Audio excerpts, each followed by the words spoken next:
The wagon came up the Pemberton Road while the last of the snow was still eating itself along the fence line. And she knew, before the driver pulled the team to a stop, that this was not a delivery and not a social call.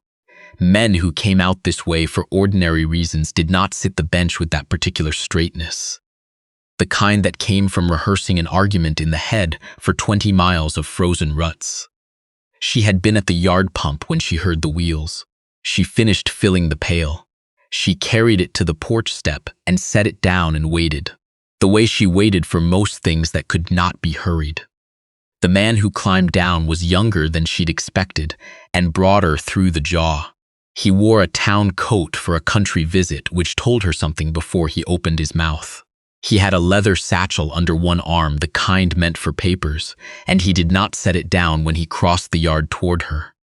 "I'm here for the boy," he said. Not hello, not good morning, just that. She looked at him the way she looked at a wheel that had come off a wagon, without alarm, with appraisal. "He has a name," she said. The man's jaw tightened. "I'm aware of his name. He's my nephew, my brother's son. And now that my brother is gone, he belongs on the family claim up near Lacombe. There's room and there's people and there's his own blood." He unclipped the satchel, produced a folded paper with the look of something official, and held it toward her. "I've had a solicitor draw this up. It's in order." She had not moved from the porch step. Behind the window, she did not look to see if the boy was watching, though she knew he was. He had been watching the road since breakfast. Children knew things before the things arrived. "I have something too," she said. He looked at her then, really looked, the way a man looks when a door he tried turns out to be locked from the inside. She did not reach for it yet.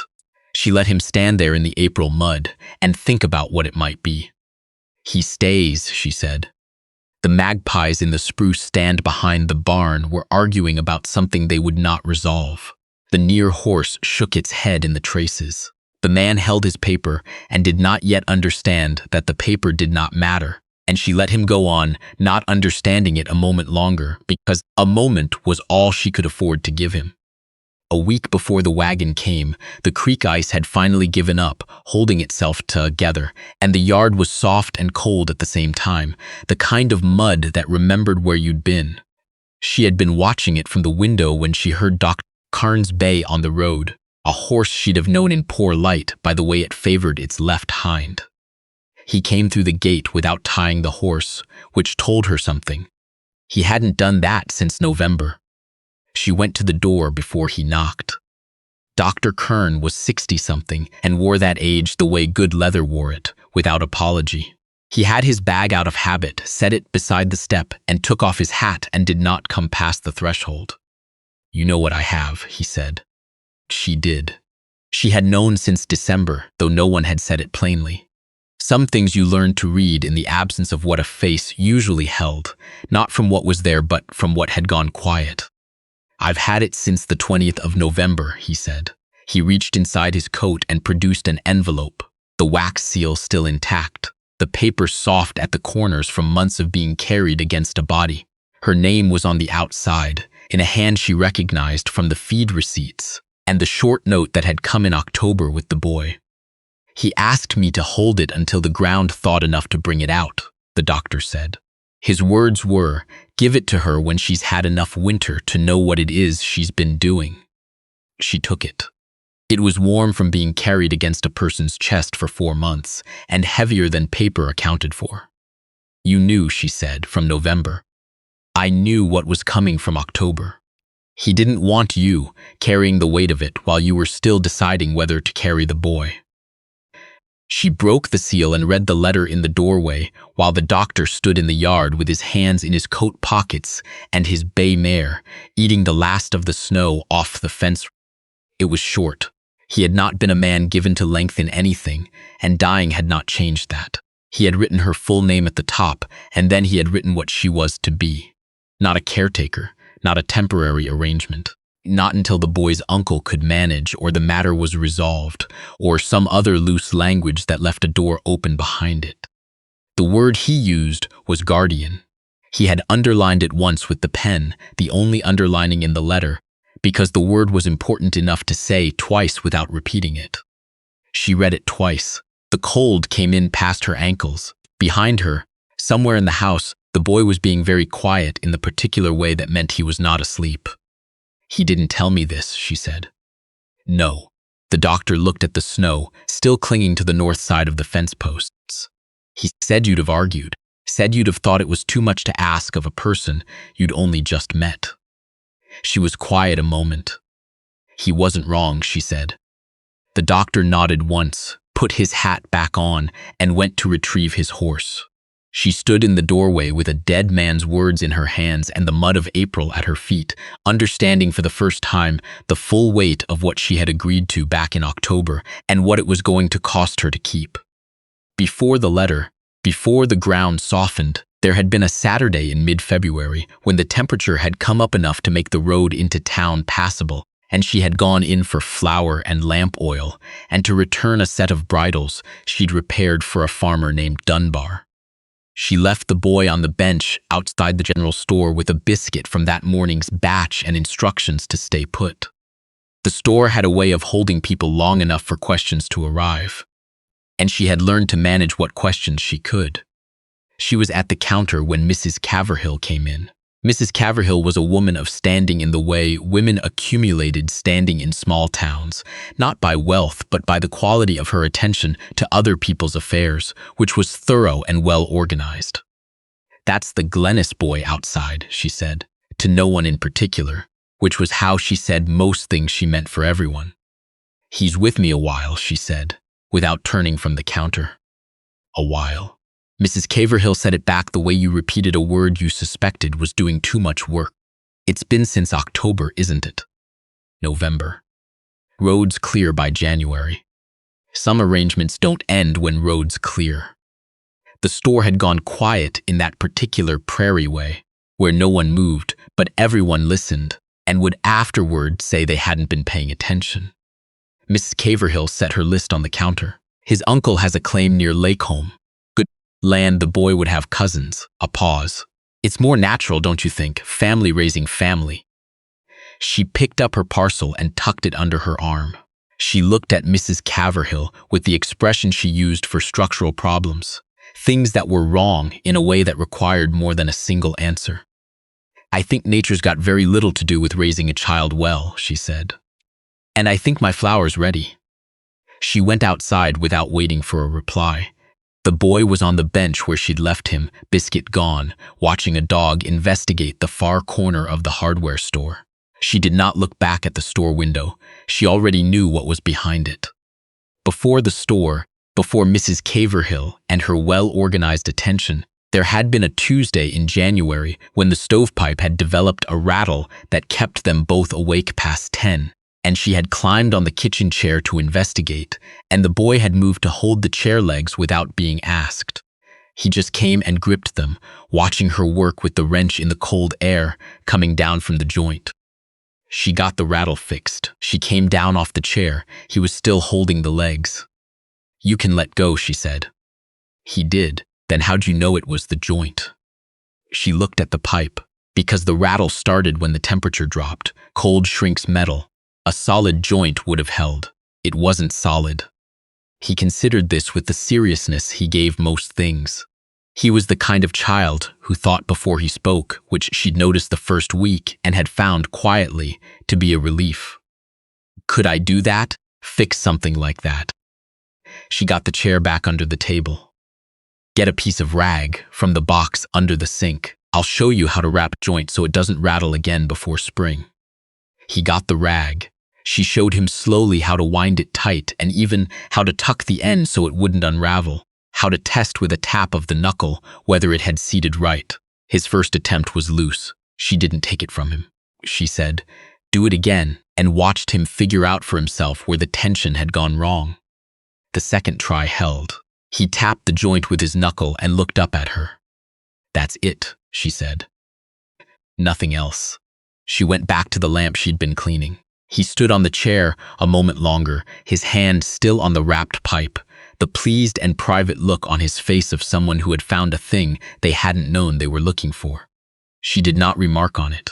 She had learned early that some moments were better kept whole by leaving them alone.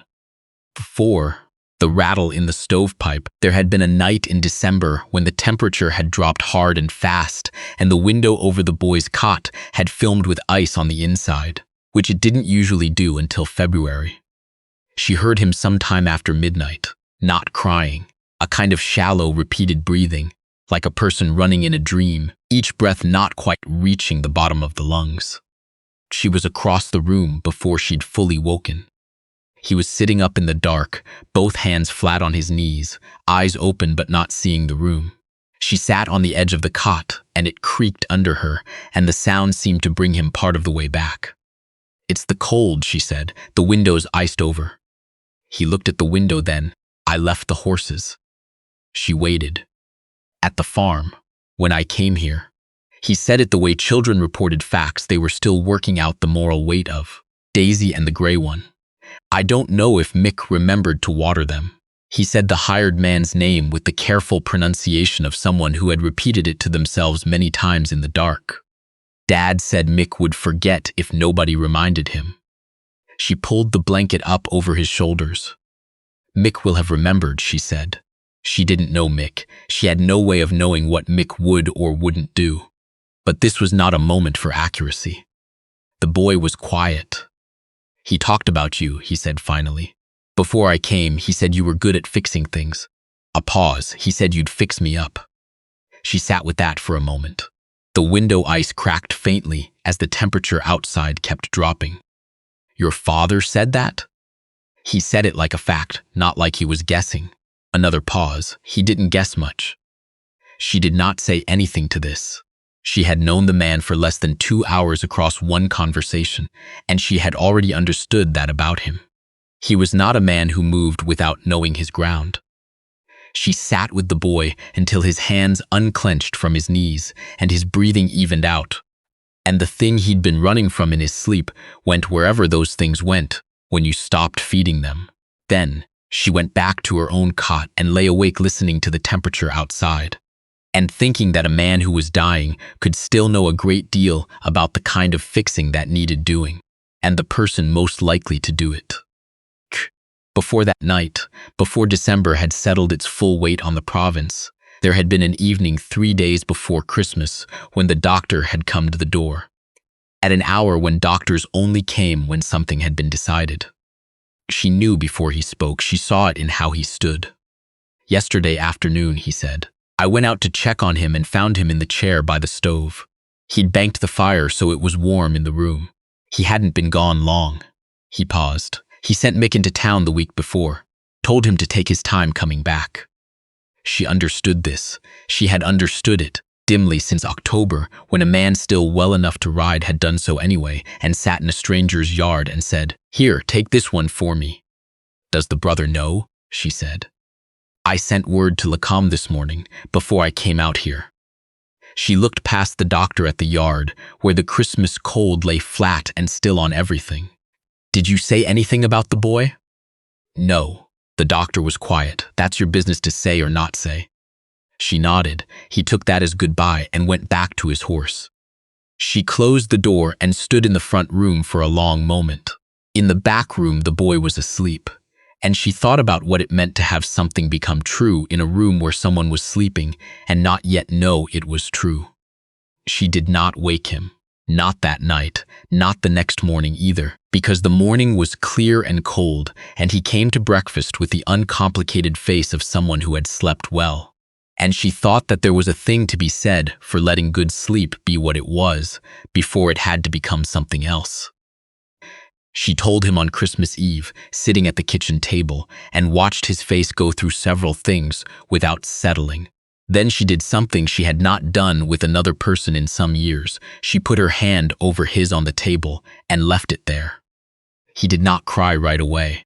He did eventually, quietly, in the way of children who have been braced for a long time and are finally allowed to stop. She made tea. She let the evening be what it was.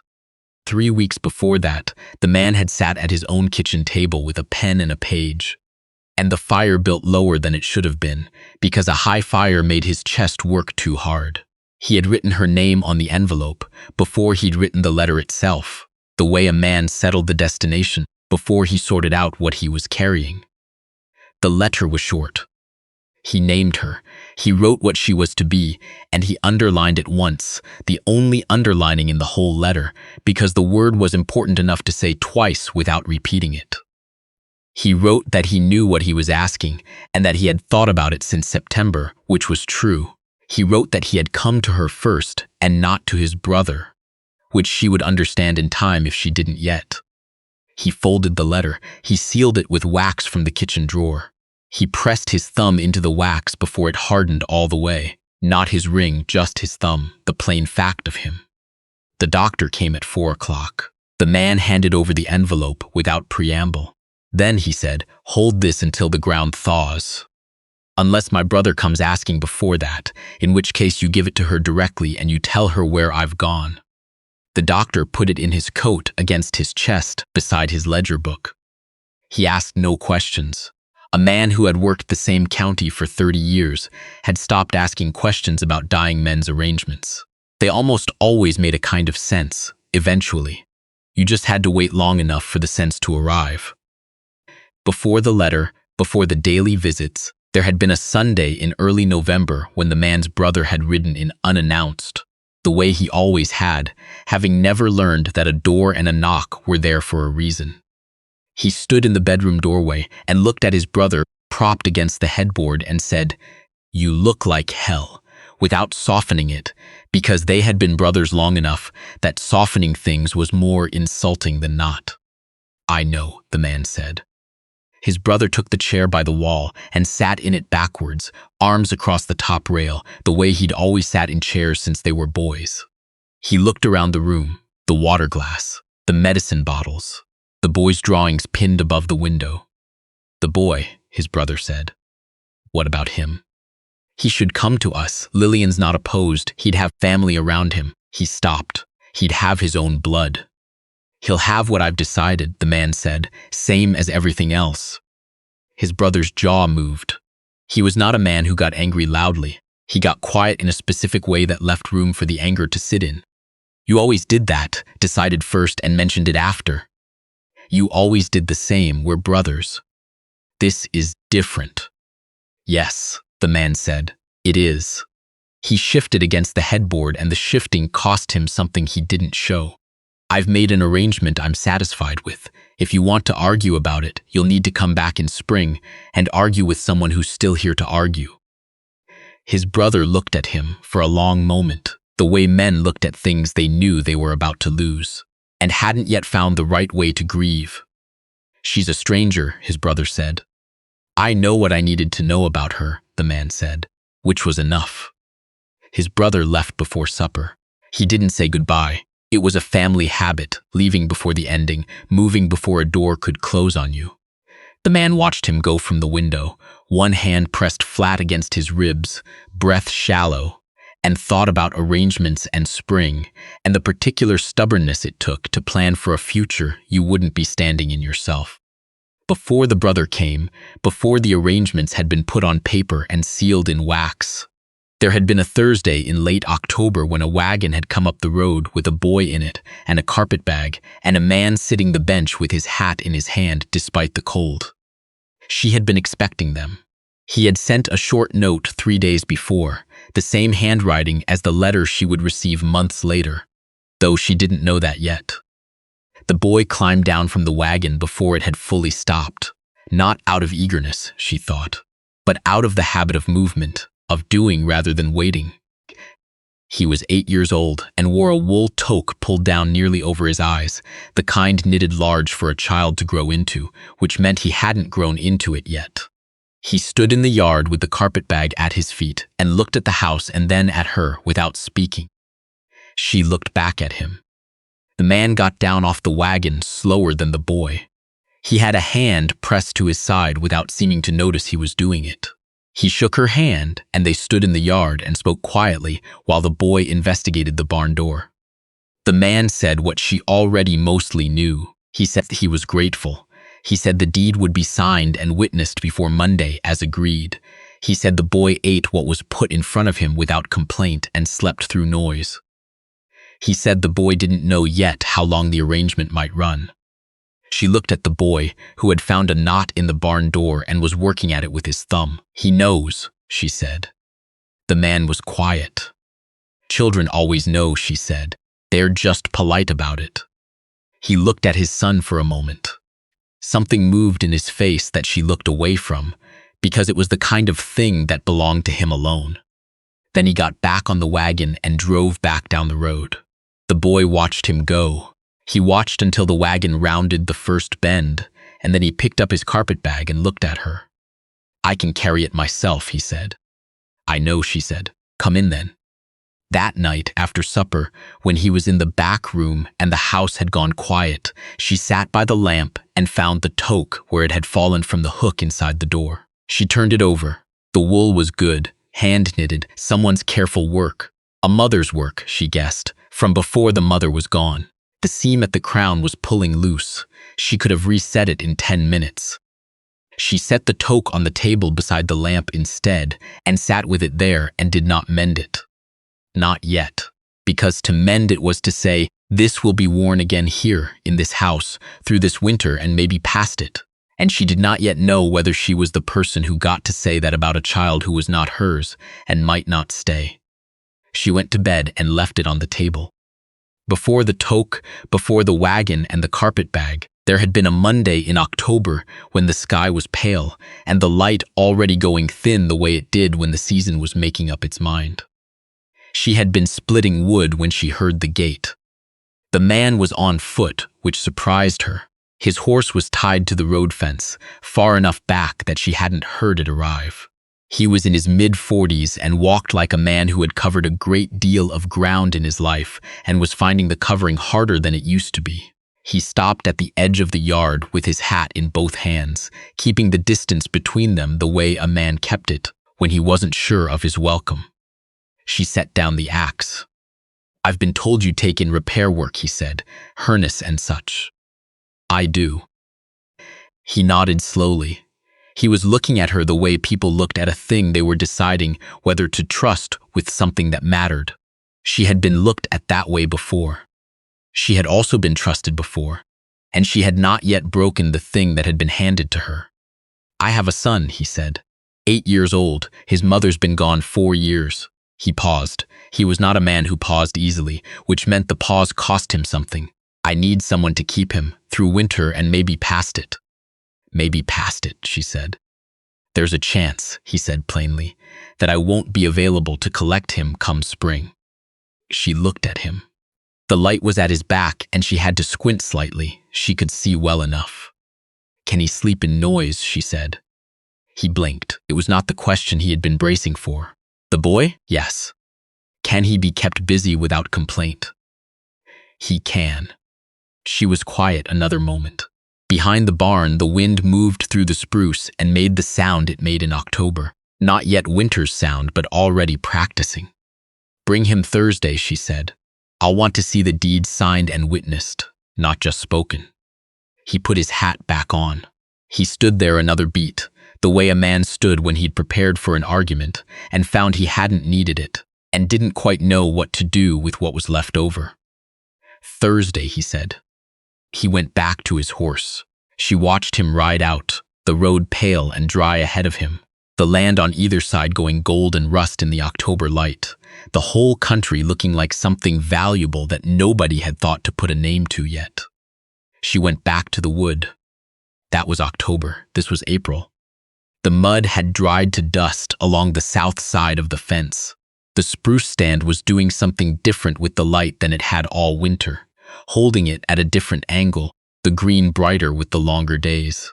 The creek she could hear but not yet see from the porch was running high and fast and cold with snowmelt, and it had a sound nothing like a well pump and nothing like a man's cough in the dark, and she was glad of that.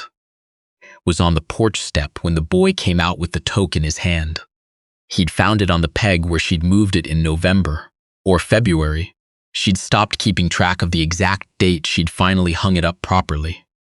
He turned it over the way he turned things he was curious about, slowly, with his thumbs. "The seam's still coming undone," he said. "I know. You haven't fixed it." She took it from him and looked at the crown seam, Still pulling, she had looked at it many times since October. She went inside and got the mending basket, the one with the good needles and the darning wool the color of the original, close enough that the repair wouldn't show. She sat back down on the step and the boy settled beside her, close enough that she could feel the warmth of him along her arm, and she began to work the seam back to where it had started. The stitches went in slowly. The April light in Alberta came at an angle that made everything look like it had just been found rather than always having been there, and she worked by it without needing the lamp. The seam was straight, and even by the time she finished, she knotted off the thread, bit it close to the wool, pulled the toque right side out, and looked at the line of it. "You don't need a toque anymore," the boy said. "Not until fall." "No. So why fix it now?" She looked at the toque in her hands. The wool was a little worn at the brim where it had been pulled on and off all winter, small fingers working it up and down in the cold. It would hold. It would hold through many more winters if someone kept after the seams. "Because fall comes whether you're ready for it or not," she said. He considered this. He had his elbows on his knees, and he was watching a magpie in the spruce that was watching something on the ground below it, both of them very still and very certain. She set the toque on the step between them. Down the road, past the gate, the ruts the morning's wagon had cut into the mud were already drying at the edges, going still and fixed in the way mud went when the sun hit it long enough. She had not watched the man drive away this time. She had come back inside and put the kettle on, and that had been enough. Inside, the kettle was probably still warm. There were biscuits from breakfast. There was a stovepipe that had not rattled since January, the joint still wrapped with the rag the boy had wound himself tighter the second time, the way things held when you understood what the tension was for. The magpie dropped to the ground. The boy leaned forward slightly, watching it. She picked up the toque and put it in his lap without saying anything about it. He looked down at it, then at the straight new seam along the crown, and he did the small private thing with his face she'd seen him do all winter. A quiet accounting, like checking that something he'd been relying on was still where he'd left it. It was. She did not move to go inside. The sun was still good. There was no reason yet to stop sitting in it.